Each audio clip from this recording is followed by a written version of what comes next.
कमाल है रिंकी, वाह रिंकी वाह। हे रिंकी आई आई रिंकी आई रिंकी आई,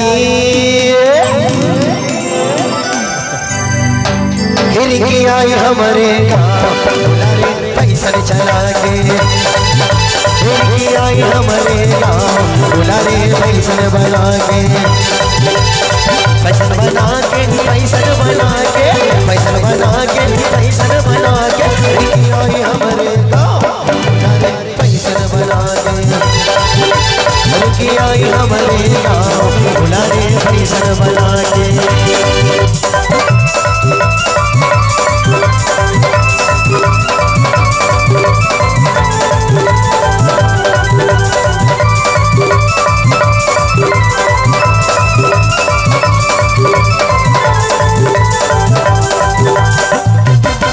क्या कमाल है रिंकी, वाह रिंकी वाह।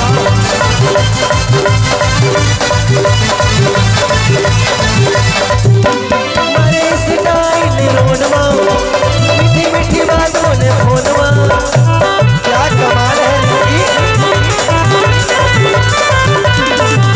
हमारे स्टाइल रोडवा, मीठी मीठी बात बोले फोनवा, रिंकी आई हमारे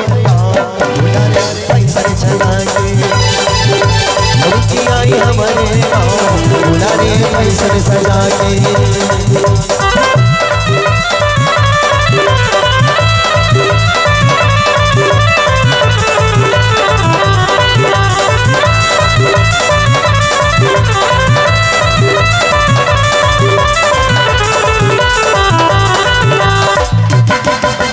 क्या कमाल है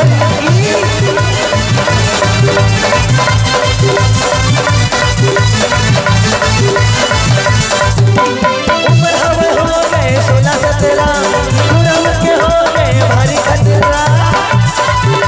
क्या कमाल है